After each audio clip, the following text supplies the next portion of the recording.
Why, hello there YouTube and welcome to a brand new Who Review Thoughts. I am Davros and I'm a Whovian, and yeah, I'm giving you my quick thoughts and rundown on the latest episode of Doctor Who. So, the story and the engine. So before I go any further, spoiler warning is in effect, okay, because it's that new and fresh. And it's available on iPlayer now and Disney Plus for the rest of the world, and it's yet to air on BBC One, so just a warning there for you. So, the Doctor finds himself in 2019, so not that long ago, in Nigeria, where he's attempting to try and get Belinda home as usual, because this is like the whole serial bit throughout the series. And of course, he finds this barber shop where he's reacquainted by an old friend who encountered him many years ago as a boy. And he finds these missing men in the barber shop, and every time they get their hair cut, they tell a story to feed this engine. Also, their hair grows back quite rapidly, but how they survived, well, a woman has been going in and out. She and the barber are the only ones who can leave and getting them food. And this woman claims to know the Doctor, but he doesn't remember her. But anyway, yeah, the Doctor, tries to work out what's going on, and before you know it, he manages to open the door and finds himself in outer space on a web where there's a giant spider engine, a giant spider-like creature. And it's revealed that the barber built this machine like the World Wide Web before the actual World Wide Web came about. And yeah, he's been feeding this engine through storytelling whenever someone's having their haircut. So the Doctor at one point goes through his haircut and tells a story of Belinda, where we get our Anita Dobson cameo, where she's merely Mrs. Flood this time, in a simple, passing Belinda by in this story.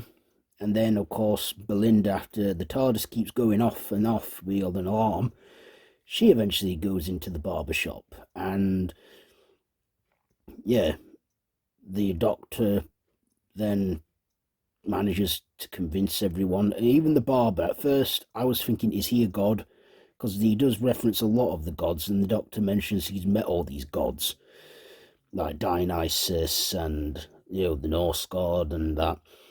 And then of course he discovers this, after the woman braids his hair.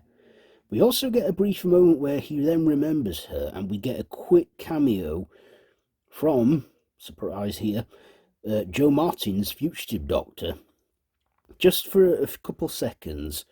And it's like, so it was the Doctor that encountered her, just the fugitive Doctor.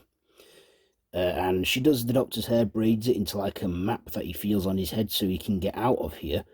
And of course they do, and yeah, the Doctor manages to convince the barber and everything to stop feeding it these stories. And then of course, they get everyone out of the barber shop and stop the engine, and excuse me, everyone is saved in time after being missing for a long time. And the Doctor tells the barber he can do whatever he wants, be whoever he wants. He doesn't have to feed this machine and what have you. So yeah, and Belinda and the Doctor can continue to try and get Belinda home and stuff. So that's the essential plot there. What did I like about this? Well, first of all, there was this window in the barbershop that projected the people's thoughts when they were telling stories and showing like the story itself, which I thought was cool. This was, well, I would say a filler episode, but an interesting one, a good one. It didn't bore me. It was interesting. It kept me watching. It kept me interested, which is what I like when Doctor Who can do that. So there was that. Also, we got a lot more of Ncuti this week, after last week's Doctor Light episode, which I didn't mind.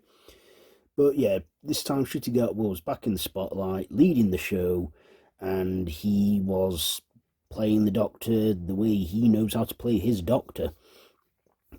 Also, yeah, I wasn't expecting that cameo from Joe Martin's fugitive Doctor. Then again, I guess it was. Is this to remind us that, yeah, the whole time's chaffing, etc., and that? Because in my opinion now, I've just got to the point where I just don't care. To me, the numbering doesn't matter anymore, the incarnations, etc. I just, like the Doctor, choose to remember to live in the now and stuff. It is what it is. But Hartnell will always be the first Doctor. No one can take that away from him. The first actor, at least. Definitely. And there's even a bit where we tap into the Doctor's mind and we see past incarnations. We get cameos from past Doctors. The first, second, third, fourth, fifth, sixth, all the way to number 15. So I like that one. We got, classic references in this, which I always like a call back to the past. I liked that. I also like the supporting characters in this as well, including the barber guy and the other people in the shop. The others weren't as developed. There was one guy, like I say, who knew the Doctor, and he was a bit fleshed out and stuff.